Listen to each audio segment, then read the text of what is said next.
Seja bem-vindos ao canal Li um Livro. Por favor, se inscreva no canal para que eu leia livros para você. Curta os vídeos. Não esqueça de deixar seu comentário, ele é sempre bem-vindo. Boa leitura. Parte 4. Poucas entradas tinham em casa de D. Matilde naquela época. O convite me surpreendeu, e ainda mais quando no dia seguinte recebi um cartão de visita da senhora com palavras afetuosas. Tive mais tarde a explicação dessa e muitas outras finezas que recebi de toda aquela família. O pai e as tias de Emília queriam, com as repetidas provas de sua bondade, apagar qualquer ressentimento que pudessem gerar no meu espírito os modos ríspidos da menina, agora moça. Muitas vezes procuravam desculpá-la com seu excessivo acanhamento. O baile foi esplêndido. D. Matilde triunfava, no meio de suas rivais e aos olhos de seus adoradores. Lá estava Emília.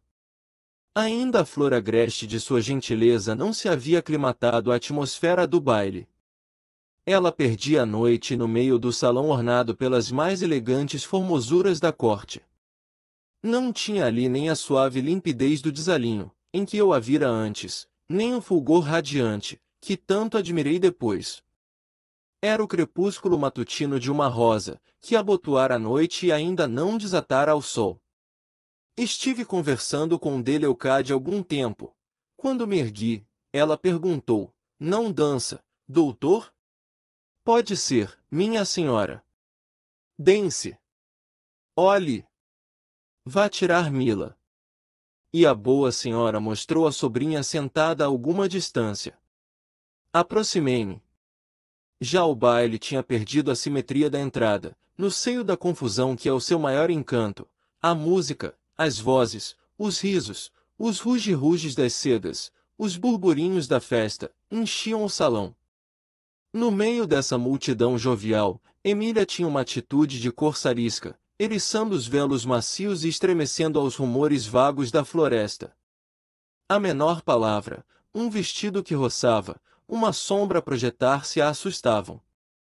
Contudo, às vezes à força de vontade, ela arrancava dessa mesma timidez audácias ingênuas, que não teria uma senhora, erigia a fronte com altivos desdéns, e fitava em face qualquer homem que a olhava.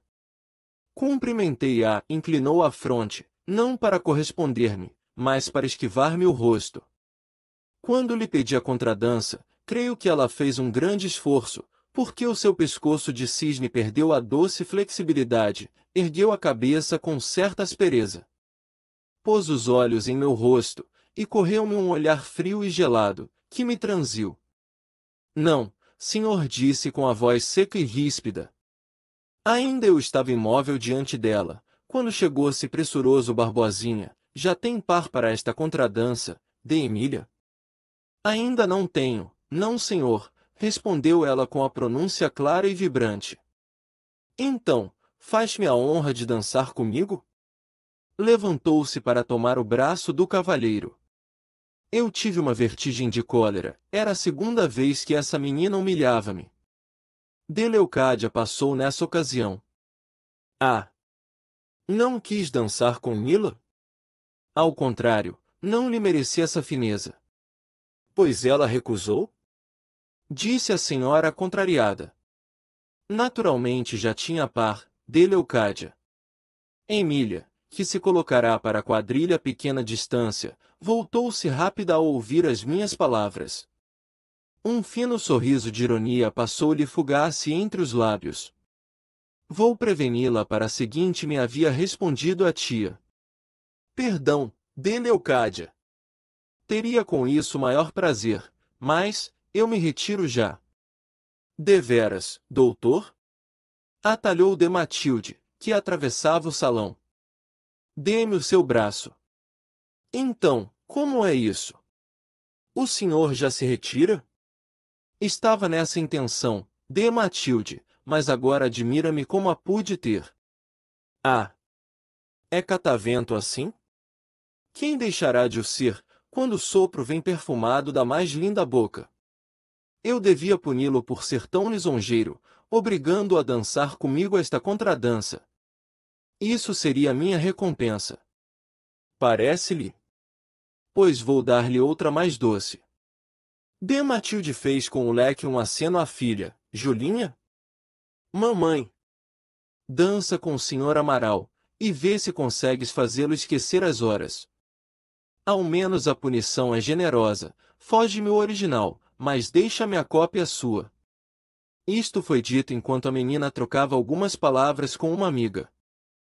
Matilde esperava o meu cumprimento, e o agradeceu com terno sorriso. Antes que me esqueça, doutor, disse-me ela, nós estamos em casa todas as noites que não forem de baile ou teatro lírico, e nas quintas-feiras com especialidade. A prima e companheira de infância de Emília era uma moça muito galante. Parecia-se com a mãe somente no rosto, o talhe não o tinha, nem alto nem esbelto, mas admiravelmente torneado. Julinha nunca foi loureira, faltava-lhe para isso o orgulho de sua formosura, e a inveja da formosura alheia. Mas educada na sala, aos raios da galanteria materna, perderá cedo o casto perfume. Desde menina habituou-se a ser amimada ao colo e beijada por quantos frequentavam a casa. Deus a tinha feito nimiamente boa e compassiva, por isso, quando chegou à idade do coração, ela não soube recusar ao amor as carícias, que foram brincos da infância. Suas afeições eram sempre sinceras e leais, nunca traiu nem por pensamento seu escolhido, mas também se este esquecia e mudava, ela facilmente se consolava, porque em naturezas como a sua o amor não cria raízes profundas, e só vegeta a superfície d'alma. Continuei a frequentar a casa de Matilde. Ali, durante um mês, Emília não perdeu a ocasião de crivar meu coração com os alfinetes de sua cólera feminina. Uma noite de reunião, servia-se o chocolate. Ela ia tomar uma xícara da bandeja que passava, quando o criado, sem perceber o movimento, seguiu. Se visses o meigo império do olhar que me lançou, compreenderias por que, apesar de meu ressentimento, apressei-me a servi-la. Entretanto, quando lhe ofereci o chocolate, recebeu-o inteiramente distraída, sem me olhar. Muito agradecida, disse-me, atirando a palavra da ponta do beiço mais lindo, e também o mais desdenhoso. Retirei a mão, julgando que ela sustinha entre os dedos delicados a xícara, mas esta acabava de espedaçar-se no chão manchando a saia chamalotada de seu rico vestido de seda azul. Emília ficou impassível. Volvendo lentamente o rosto, atirou-me por cima do ombro estas duas palavras que vieram afogadas no escárnio. Com efeito. E retirou-se da sala. Ela tinha deixado cair a xícara de propósito, mas naquela ocasião estava bem longe de suspeitá-lo. Lancei toda a culpa sobre mim, e tive-me em conta do maior desastrado. Procurei-a, já tinha partido. Na próxima quinta-feira, logo que cheguei, dirigi-me a ela para lhe pedir perdão de minha inadvertência. Peço-lhe 1000 desculpas, minha senhora, pelo que sucedeu. Quando? Quinta-feira passada. Não me lembro. Aquela minha distração de deixar cair a xícara. Ah! Foi o senhor. Nem reparei. Disse-me com a maior indiferença. Esta palavra me ofendeu mais que tudo quanto me tinha feito essa moça. Nem sequer com seu ódio ela se dignava me distinguir. De dia em dia sua versão tornou-se mais clara. Ela procurava sempre esquivar-se ao meu cumprimento, e quando de todo não podia evitá-lo, recebia com fria altivez. Se estava ao piano e eu chegava, erguia-se, deixando suspensos os que a ouviam tocar ou cantar. Inventava então qualquer dos pretextos em que era fértil seu espírito vivaz, porém o verdadeiro motivo deixava-o bem transparente. Se eu me aproximava do círculo onde ela conversava, chamado por alguma palavra amável de Deleucádia, calava-se imediatamente, e no primeiro momento favorável eclipsava-se. 2 ou 3 vezes, chegando à casa de Matilde, achei-a entretida a brincar com a prima e algumas amigas. Vendo-me entrar na sala, levantou-se bruscamente, e despediu-se das outras surpresas. Adeus. Adeus. Vamos, Geraldo! Tomava o chapéu, o irmão contrariado a seguia, entravam no carro, e partiam para a chácara, apesar de ter ela prometido passar o dia com Julinha, e serem já horas do jantar. Tudo isso me convenceu, afinal, que o procedimento de Emília não era filho de uma simples antipatia, mas de um propósito firme de humilhar-me.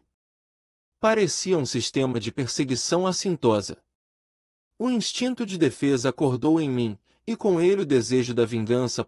De longe e disfarçadamente comecei a estudar essa moça, resolvido a descobrir o seu ponto vulnerável. Desde que a Duartezinha, como a chamavam nos salões, apareceu nas reuniões de Matilde, foi logo cercada por uma multidão de admiradores. Sua nobre altivez os mantinha em respeitosa distância. Ela conservava sempre na sala, como na intimidade, um mimo de orgulhosa esquivança, que afastava sem ofender. Quando, porém, algum mais apaixonado ou menos perspicaz de seus admiradores ousava transpor aquela régia altivez e casta auréola em que ela resplandecia, então sua cólera revestia certa majestade olímpia que fulminava.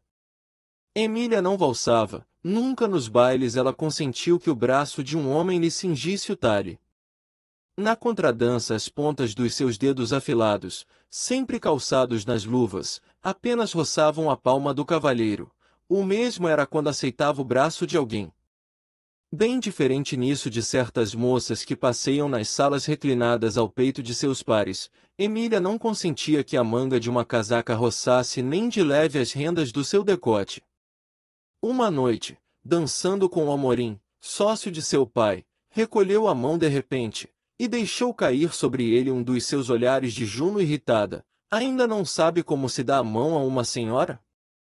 Disse com desprezo. Proferidas estas palavras, sentou-se no meio da quadrilha, e nunca mais dançou com ele. O Amorim, em uma das marcas, tinha-lhe inadvertidamente tomado a mão, em vez de apresentar-lhe a sua. Frequentava as reuniões de Matilde um moço oficial de marinha, o tenente Veiga. Tinha uma nobre figura e o cunho da verdadeira beleza marcial. Era um dos mais ferventes adoradores de Emília. Tirando-a para dançar uma noite, ela ergueu-se e ia dar-lhe o braço, mas retraiu-se logo e tornou a sentar. Desculpe-me. Não posso dançar. Por que motivo? De Emília. Ela calou-se, mas fitou-lhe as mãos com olhos tão expressivos que o moço compreendeu e corou. Tem razão. Tirei as luvas para tomar chá e esqueci-me de calçá-las. Estes e muitos outros pequenos fatos eram comentados no salão de Matilde pelas outras moças, que não perdoavam a Emília tantas superioridades, como ela tinha, pois cingia-lhe a fronte a tríplice coroa da beleza, do espírito e da riqueza. Muitas vezes eu assistia calado aos tiroteios dessa guerra feminina. Alguma rival, observando a suprema delicadeza do gesto casto e gracioso de Emília, ralava-se de inveja e dizia para as amigas: ai, gentes! Não me toquem! É mesmo um alfenim! Acudia outra. Pois a quem suporte aquilo? Ora! É rica! Tem bom dote! Já repararam? Nem ao humano ela se digna apertar a mão. Tem medo que não lhe a quebrem, coitadinha. Não falem assim, dizia Júlia voltando-se com um gesto suplicante. Que mal lhes fez Mila? Pois olhem. Eu acho aqueles modos tão bonitos. E Julinha, a florizar-lhe da sua fragrância, tomava a defesa da prima, e fazia com uma doce melancolia o elogio daquele suave matiz de pudicícia, que ela, mísera, tão cedo perderá. Ouvindo, eu me senti atraído para essa boa alma, que Deus tinha feito para a família e a mãe desterrara para o mundo. Apesar da esquivança constante de Emília, eu observei, depois de algumas semanas, que ela tinha um círculo especial de admiradores, onde escolhia habitualmente seus pares. Esses felizes preferidos obtinham, além do favor da acostumada contradança, um largo intervalo de conversa íntima. Nessas ocasiões ela falava pouco, apenas de espaço a espaço dizia algumas palavras, mas escutava com visível interesse, séria umas vezes, outras sorrindo. Quando confirmei esta minha observação, senti na alma o agridoce dos prazeres, que à semelhança do vinho se derrancam no coração. É uma namoradeira, murmurou minha alma vingada, porém triste.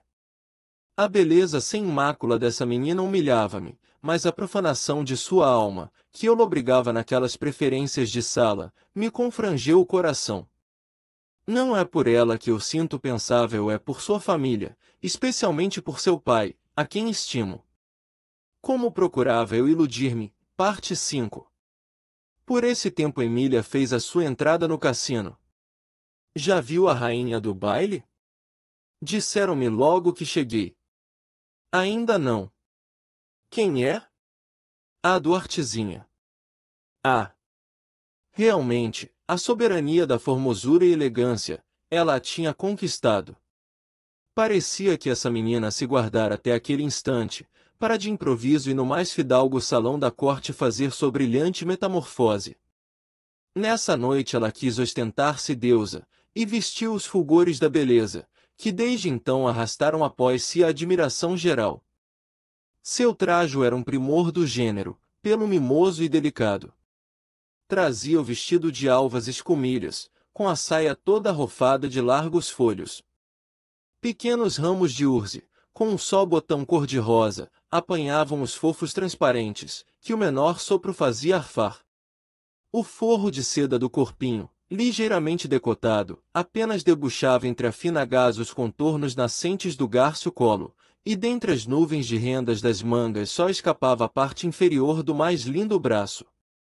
Era o toque severo do pudor corrigindo a túnica da vestal imolada à admiração ardente das turbas.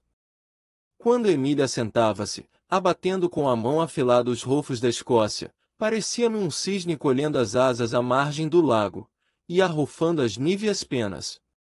Quando erguia-se e coleava o talhe flexível fazendo tremular as brancas roupagens, lembrava o gracioso mito da beleza, que surgiu mulher da espuma das ondas. Estive contemplando-a de longe. A multidão de seus adoradores a cercava como de costume, e ela distribuía aos seus prediletos as quadrilhas que pretendia dançar. Pela expressão de júbilo ou de contrariedade dos que voltavam, eu conhecia se tinham sido ou não felizes. Que interesse tão vivo achava eu nessa observação? Já compreendeste sem dúvida, Paulo, que essa menina me preocupava a malgrado meu.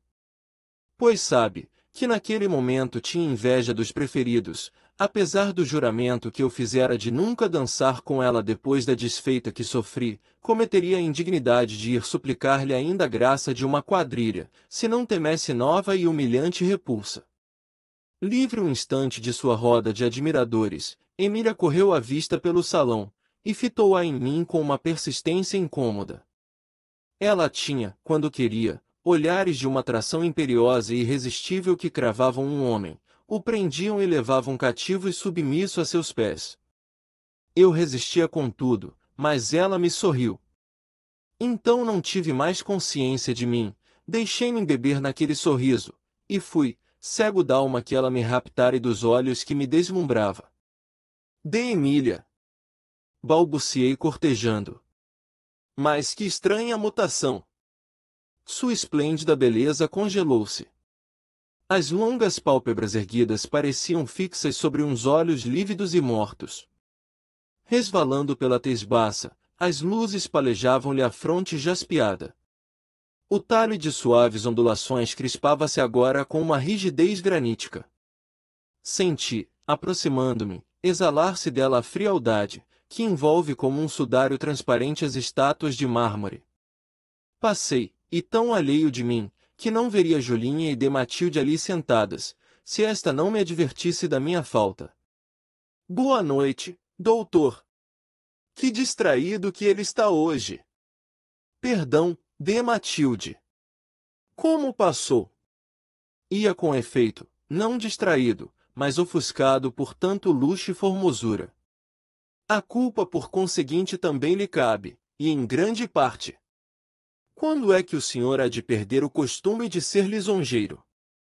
Quando a senhora quiser acreditar-me.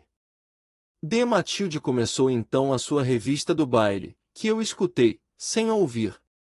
Emília estava ali perto, eu não a olhava, mas sentia. Julinha, disse ela rindo. Sabes quantas contradanças já me fizeram aceitar? 15. Se dançar-se a metade, será muito. Não, enganei-me, não foram 15. Para a terceira não aceitei.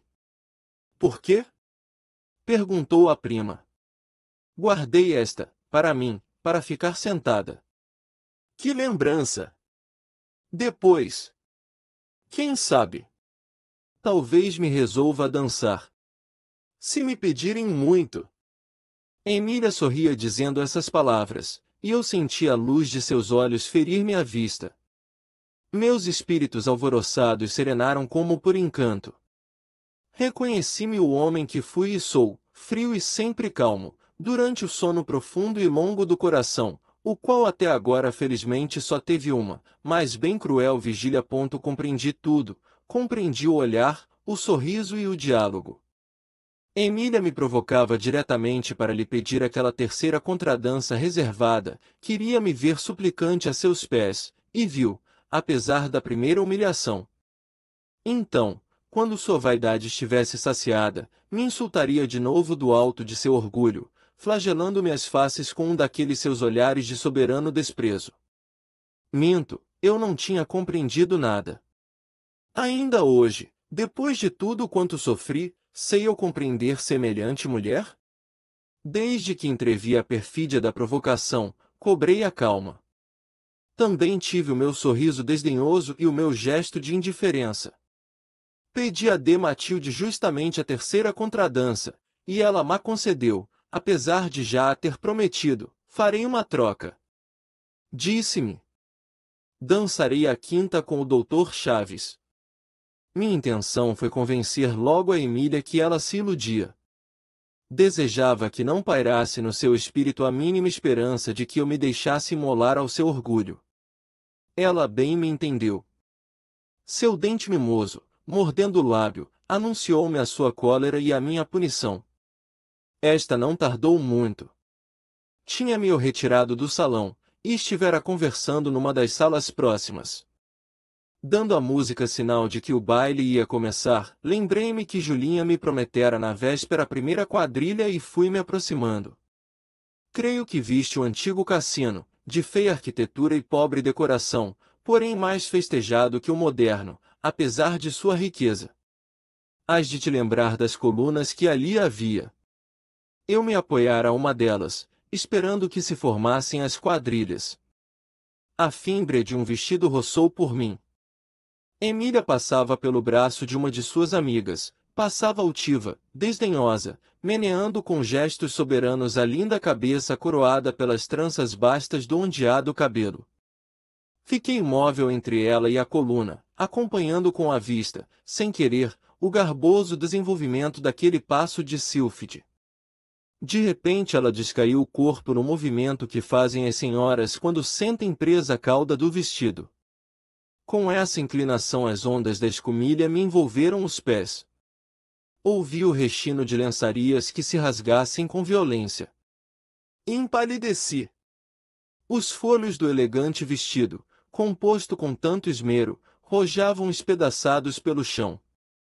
Emília retraiu o passo, e abateu uns olhos frios para o estrago do trajo mimoso, que tantos elogios e maior inveja excitara. Depois esbeltou-se para dardejar-me sobranceira outro olhar, mais frio ainda, que me traspassou. Nem de propósito. Ah! Paulo, se tu ouviras a voz com que me foram ditas estas palavras. O ferro boto não penetra, cerrando as carnes, com dor mais intensa, do que deixavam essas palavras rasgando-me os seios d'alma. Ainda me adiantei exclamando, é uma injustiça, minha senhora. Por toda a resposta, ela curvou-se para colher as orlas espedaçadas do vestido, arrancando uns fragmentos que arrastavam ainda, atirou-os de si, eles vieram cair a meus pés, e eu apanhei-os estupidamente. Duvidei de mim um momento. Teria eu insensivelmente pisado a fímbria da saia? Mas como, se ficará imóvel, E nem sequer me voltará. Junto de mim não estava outra pessoa, era pois ela própria quem, para não roçar-me passando, rasgara sem querer o seu vestido, e se aproveitará do incidente para mortificar-me. Podia eu imaginar que ela tivesse por assim a mim sacrificado deliberadamente sua elegância e os triunfos que lhe prometia o baile, coisas que só ao entusiasmo da primeira paixão sacrificam raras mulheres, as heroínas do amor? Tocava a contradança, dei o braço a Julinha. Como já me aborrecia esse baile antes de começar! Obrigado por me deixar ler o livro para você. Siga o canal Li um Livro, para que eu continue lendo livros para você. Foi um prazer, até a próxima leitura juntos. Não esqueça de deixar seu comentário, ele é sempre bem-vindo. Até breve.